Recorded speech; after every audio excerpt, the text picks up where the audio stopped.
Olá, pessoal, tudo bem? Professor Tiago Sá, sejam bem-vindos a mais uma aula do SAIS. Hoje a gente está entrando na aula 20, que fala sobre corrosão e proteção de metais. Vamos lá? Então, pessoal, primeira coisa, quando a gente fala de corrosão, como ocorre a corrosão? A corrosão ela é um termo químico bastante empregado no cotidiano para se referir ao processo de destruição que seja total, parcial, superficial ou estrutural de um determinado material causado pela ação do meio. Ou seja, nesse processo aqui de corrosão, o que acontece? Os metais, tá? Eles sofrem desgastes por causa das ações de agentes naturais, como, por exemplo, o gás oxigênio, que está presente no ar atmosférico, certo? Outro fator importante é que esse processo de corrosão, ele é um processo de oxirredução, ou seja, um material, no caso, que é o metal, sofre oxidação e o outro sofre a redução. A gente também precisa relembrar o que é oxidação. Nós vimos lá na aula 18. A oxidação nada mais é do que o processo quando ocorre a perda de elétrons de um elemento, beleza? E automaticamente, o que acontece com o NOx desse elemento? Ele aumenta. Então, oxidação, perda de elétrons, aumento do NOx, certo? E a redução nada mais é do que o elemento ganhando elétrons e seu número de oxidação diminuindo. Quando a gente estudou pilha, no processo de redução é onde ocorre o cátodo e no processo de oxidação é onde a gente tem o ânodo. Show de bola? Outra coisa interessante é que para sofrer oxidação, esse metal ele deve apresentar um potencial de redução menor que o material que entrou em contato com ele. Show de bola? Uma outra coisa também muito importante de falar dentro desse estudo de corrosão é que a corrosão ela está muito presente, pessoal, na nossa sociedade e ela representa grandes perdas econômicas para o nosso país, digamos assim. Pois todo tipo de corrosão está relacionada ao quê? A diminuição do tempo de vida de um material. Show de bola? Vamos lá. Ainda nesse estudo de como ocorre a corrosão, a gente precisa saber relembrar, na realidade, as semi-reações entre zinco, beleza, e cobre, que nós já vimos lá na aula 18. Se tiverem dúvidas, é só vocês irem novamente lá assistir que vocês vão relembrar. A gente tem aqui o zinco sofrendo oxidação e a gente tem aqui o cobre sofrendo a redução, beleza? E a gente tem aqui a DDP, o valor final de 1,10 volts, e aqui a equação global dessas semi-reações que nós acabamos de encontrar aqui. Só que dentro desse estudo da corrosão, a gente tem a famosa corrosão seletiva. Aí vocês me perguntam, Tiago, o que é a corrosão seletiva? Eu trouxe dois exemplos aqui, duas ilustrações que realmente nos remete a essa discussão. A corrosão seletiva, ela é um processo que consiste na dissolução, tá, preferencial de um elemento, tá, constituinte de uma liga, que no nosso caso, eu estou pegando aqui dois exemplos de uma liga de cobre-zinco, que a gente chama de latão, beleza? E aí o latão, ele possui regiões, digamos assim, avermelhadas, em contraste com o amarelo do latão, que é a corrosão preferencial do zinco. E nesse processo da corrosão seletiva, o que a gente tem no latão? A gente tem a famosa especificação química, né, que a gente diz, o processo químico chamado de desensificação. Beleza, pessoal? E aí, a gente agora vai entrar na aula 20, ou seja, quais são os tipos de corrosão que existem. Vamos por partes. A gente tem primeiro aqui hoje a corrosão eletrolítica. O que é uma corrosão eletrolítica? É um tipo de corrosão não espontânea, beleza? Esse fenômeno ele é provocado por correntes de fuga, também chamadas de parasitas ou estranhas. Eu trouxe aqui dois exemplos para vocês de uma corrosão eletrolítica. Nesse primeiro exemplo aqui, a gente tem uma corrosão eletrolítica em tubos de aço, carbono, provocada por correntes de fuga. Aqui em parte de um equipamento e aqui dentro de uma tubulação industrial.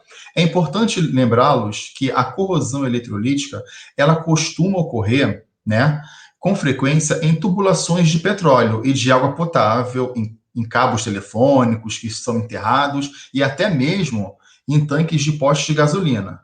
Show? Mais uma para gente, corrosão química. A corrosão química, ela também é conhecida como seca. Por quê? Porque ela não necessita de água. Corresponde ao ataque de um agente químico diretamente sobre o material que a gente está estudando, sem transferência de elétrons de uma área para outra. E um exemplo de corrosão química é o processo de corrosão entre o zinco metálico em presença do ácido sulfúrico, que é o nosso famoso H2SO4. A gente tem a reação entre o zinco e o ácido sulfúrico, vai produzir, né? Obviamente, se transforma aqui, há uma transformação química e ocorre o sulfato de zinco mais a liberação do gás hidrogênio, tá certo? Exemplos que a gente pode ver são os polímeros, que são plásticos e borrachas, que também podem sofrer a corrosão, ou melhor, uma degradação pela ação do meio, de solventes ou de oxidantes enérgicos. Show? Aí eu trouxe aqui uma ilustração para vocês, que é uma corrosão química em concreto armado. Aqui no poste, beleza? E aqui na letra B, na figura B, eu trouxe a corrosão acontecendo numa mureta, que é lá na praia de Boa Viagem, na cidade de Niterói, aqui no Rio de Janeiro, que eu tenho um carinho muito grande, que foi onde eu me formei na faculdade Universidade Federal Fluminense. E aí, é muito importante a gente sempre falar que é muito comum que esse tipo de corrosão, tá, que é a química, ela ocorra em equipamentos que trabalham aquecidos, como fornos, caldeiras, equipamentos de siderurgia, tá bom? Até mesmo em tubulações de exaustão, bicos injetores. Por quê? Porque nessas regiões a gente tem uma temperatura muito elevada e com isso existe muito mais energia para a reação. Beleza?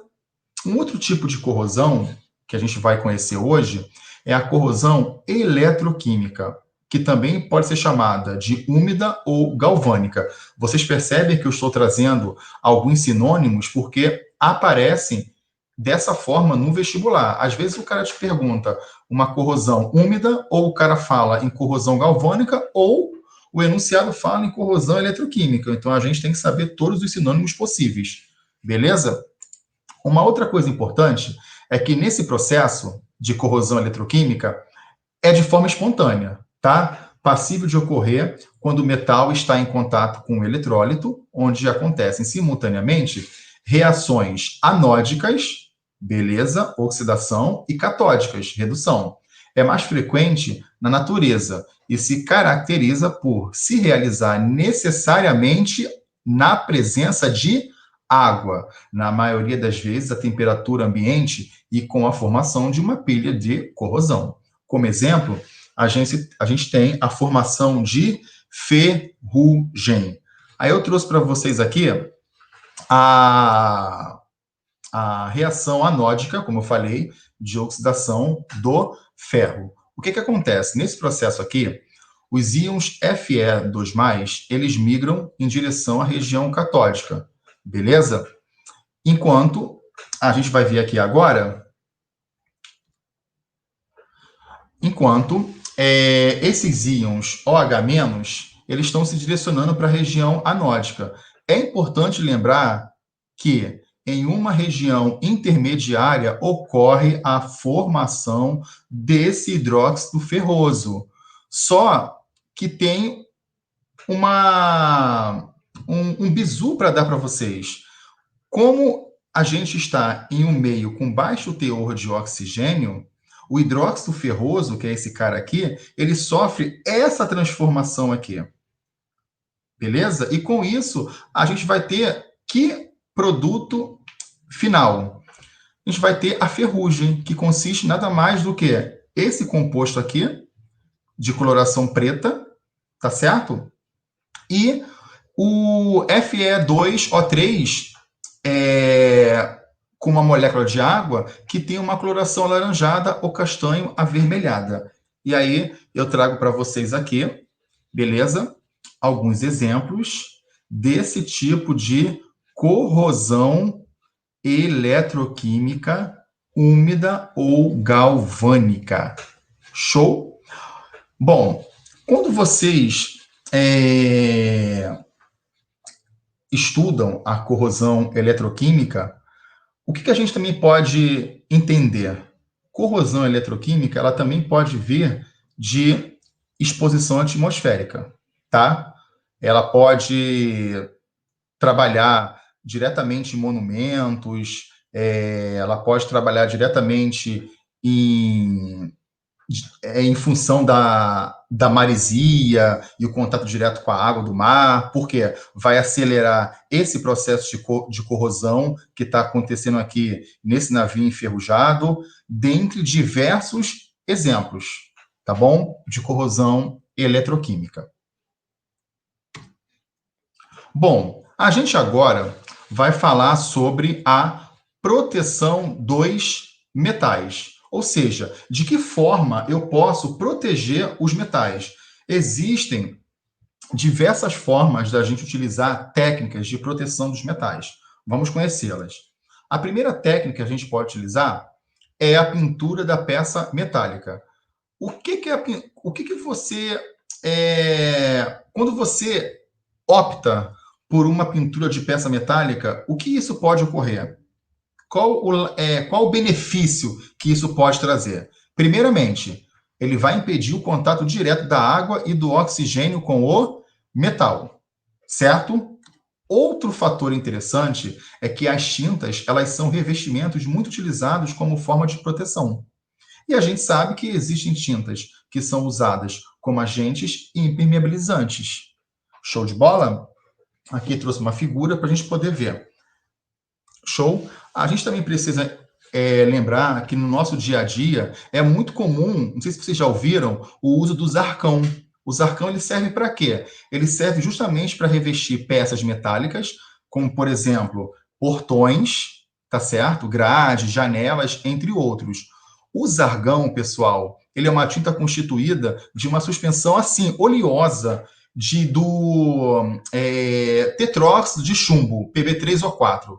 E esse tetróxido de chumbo, essa suspensão, né, dele, adere bem ao metal, tá? Porque ele é justamente um óxido insolúvel. E a sua função vai justamente impedir o contato do ferro com o oxigênio aqui do ar. Beleza? E se essa película, ela que é protetora, ela for riscada ou sofrer desgaste com o tempo, o ferro, obviamente, vai se oxidar e por isso a necessidade de sempre estar fazendo a manutenção. Beleza? Aí eu trouxe aqui um exemplo. Eu acho que todo mundo já viu uma latinha, olha o diminutivo, como essa figura aqui. Quando a gente precisa de uma proteção muito mais eficaz, a gente precisa usar revestimentos de polímeros, tá? E esses revestimentos, eu posso trazer um exemplo como as folhas de Flandres, que são essas daqui, ó, tá? Elas são latas usadas como embalagens e são constituídas de uma lâmina, olha aqui, de aço coberta de estanho na parte interior da onde? Da minha lata. Beleza? Um outro tipo, uma outra técnica de proteção que eu estou trazendo para vocês aqui hoje é o metal de sacrifício ou eletrodo de sacrifício. Esse tipo de proteção cai muito nos exames de vestibular, tá bom? Vamos lá. Primeira coisa, consiste em utilizar um metal em estruturas submetidas a ambientes que sejam oxidantes, tá?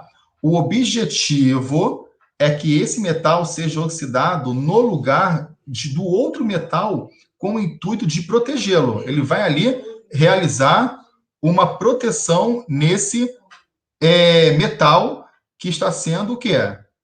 Oxidado, tá? Então, ele não quer que esse metal sofra esse processo. Então, assim, o objetivo é que esse metal seja oxidado no lugar dele. Show de bola? Só que a gente já viu, lá no tópico de corrosão dessa aula 20 de hoje, que a formação de ferrugem, ela se inicia em virtude da oxidação de quem? Do ferro. Do ferro no estado como substância simples e indo para ferro 2+, beleza? Em contato com quem? Com o ar úmido. E uma das técnicas de proteção do ferro consiste em quê? Em reverter essa oxidação. E aí a gente precisa usar esse eletrodo de sacrifício, beleza? Ou metal de sacrifício, que vai ser colocado em contato com esse objeto feito de ferro ou de aço. E a gente não pode esquecer uma coisa interessante, muito importante. O metal deve possuir menor potencial padrão de redução ou maior potencial de oxidação, que o material que vai ser utilizado na estrutura para que ele possa ser sacrificado, beleza? Aqui a gente tem, ó, o ferro, tá? E o magnésio, ambos com seus potenciais padrão de redução. A gente sabe que o magnésio tem uma tendência para se oxidar, muito maior do que o ferro. Até porque o potencial padrão do ferro é maior do que do magnésio. Então, o magnésio ele vai se oxidar, porque ele tem um potencial padrão de redução menor do que o do ferro. E aí, o que acontece? A gente observa que quando essa tendência do magnésio de oxidar é maior que a do ferro, ele se liga a uma peça de ferro a esse metal, que é formado por uma pilha galvânica. Beleza? E aí, nessa pilha galvânica, nesse material, né, que é formado por uma pilha galvânica, o ferro ele vai ser o meu cátodo, beleza? E o magnésio funciona como ânodo, até porque esse cara tem o maior potencial, esse cara tem o menor potencial. Até aí, beleza. Tudo isso significa o que para a gente? Que em contato com ar, o magnésio vai se oxidar e o ferro não vai se oxidar. E essa técnica, ela é denominada proteção catódica, e o zinco, ele é um metal de sacrifício ou anô de sacrifício. Como aqui a gente está trabalhando com magnésio, a gente está diretamente ligado a ele. Porque na maioria dos exercícios, a gente tem sempre o zinco como metal de sacrifício. E aqui nesse caso, o magnésio vai ser o nosso metal de sacrifício. Show? Podemos também usar outros metais, como eu falei, desde que tenham o potencial de redução menor do que o ferro. Como exemplo que eu falei para vocês, o zinco. Beleza? Essa técnica ela é muito comum em navios cujos cascos são protegidos contra a ação constante de água do mar. Aqui trouxe uma ilustração para vocês. Beleza, galera? Vamos agora para a nossa terceira técnica, galvanização ou eletrodeposição metálica. Bom, esse tipo de técnica, ela consiste na adesão de um metal menos nobre sobre o metal que será protegido. Ela é uma técnica com muitas aplicações, como nos parafusos de ferro galvanizados com zinco.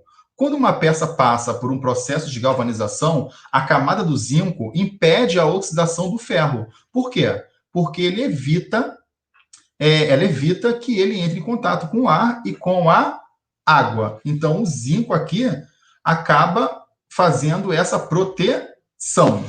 Beleza? E aqui eu trouxe uma ilustração para vocês de como ocorre a galvanização ou eletrodeposição metálica. Bom, pessoal, a galvanização nada mais é do que um processo em que a gente vai ver o quê? O revestimento de uma peça de ferro ou de aço com o famoso zinco metálico. Show de bola? Trouxe para vocês aqui agora um exercício, tá? Para nós fazermos juntos. Não é um exercício difícil, é um exercício muito fácil, é um exercício que eu tirei do livro 5, aula 20, está lá na página 68 de vocês. O exercício fala o seguinte, ele pede para a gente considerar esses 5, né? Essas 5 semi-reações, cada semi-reação com seu potencial padrão de redução. E aí ela fala o seguinte, o exercício fala o seguinte, o alumínio ele está sofrendo corrosão em contato com o ferro, beleza? Então, entre o alumínio e o alumínio ele tem o menor potencial de redução. É só olhar as semi-reações. Alumínio menos 1,67. E o ferro, porque aqui ele não colocou o ferro, não tem problema, mas o ferro tem um potencial maior, um potencial padrão de redução maior do que o alumínio. Aí ele fala, para efetuar a outra coisa, caso você tenha dúvidas, poxa, Thiago, como que eu sei aonde eu posso ver esse potencial padrão? Se eu não me engano, na aula 18 sobre células galvânicas, existe uma parte da aula que eu mostro aquela tabela, que também está presente no livro de vocês, no livro 5. Show? O alumínio sofre corrosão em contato com o ferro. Beleza.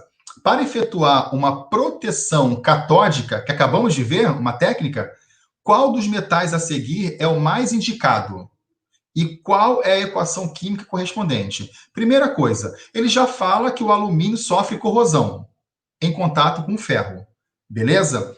E ele quer saber, para efetuar essa proteção catódica, qual dos metais a seguir é o mais indicado. Primeira coisa que a gente tem que ver nesse tipo de exercício. Deixa eu voltar aqui. Para poder... Eu não estou conseguindo ir. Deixa eu voltar lá. Vamos lá. Primeira coisa que eu tenho que ver nesse exercício. Eu trouxe para vocês as 5 semi-reações. Certo? Observa que eu preciso de alguém que seja ainda menor do que o alumínio. Se é o alumínio que sofre corrosão, ou seja, eu preciso de outro que seja menor do que o alumínio. O único elemento que tem um valor menor do que o alumínio é quem? É o magnésio. Todo mundo concorda? Por quê? De todos esses valores aqui, eu tenho o cobre em primeiro, eu tenho o níquel em segundo, em terceiro eu vou ter o zinco, em quarto o alumínio e em quinto o magnésio. Beleza? Então ele tem o menor potencial de redução. E aí, o que acontece? Se eu já sei que a equação, que a semi-reação do alumínio é essa aqui, e eu já identifiquei que é o magnésio, eu preciso fazer todo aquele esforço para poder fazer os cortes entre os elétrons, observar se as semi-reações estão balanceadas, para no final eu ter a minha equação global, certo? Vamos lá. Como eu tenho 3 elétrons aqui e tenho 2 elétrons aqui, eu preciso multiplicar por 2 em cima e por 3 embaixo, para eu poder equilibrar. Beleza? Feito isso, eu vou encontrar quem? A equação global final. E essa equação global final, ela vai me dar a letra D como resposta. Muito fácil, não é? Vamos olhar agora esse exercício. É um exercício muito bacana, tem uma surpresinha que eu trouxe para vocês, então eu vou colocar a tela cheia. Vou sair um pouco. Beleza? Deixa eu conseguir aqui sair. Sair. Então, vamos voltar agora para o exercício. Ele fala o seguinte, para preservar o casco de ferro dos navios contra os efeitos danosos da corrosão, além da pintura, são introduzidas placas ou cravos de certo material conhecido como metal de sacrifício. Opa, já vimos uma técnica como essa, cuja função é sofrer oxidação no lugar do ferro. Considerando seus conhecimentos de química e a tabela de potenciais de redução a seguir, assinale a alternativa que apresenta o metal mais adequado para esse fim. Pessoal, primeira coisa que a gente tem que observar nesse tipo de questão. A gente tem que ver qual desses 5 metais, tá, possui o menor potencial de redução. Nesse caso, a gente tem o ferro como exemplo para a gente, tá? Como ele falou aqui, ó. Cadê? Para preservar o cacho de ferro. Abaixo do ferro, a gente só tem o magnésio e quem? E o potássio. Mas eu preciso de um dos dois. Só que tem um probleminha nessa questão. Em que sentido? Esse rapaz aqui da família 1A, o potássio, ele é muito reativo. Reativo com quem, Thiago? Olhem esse exemplo.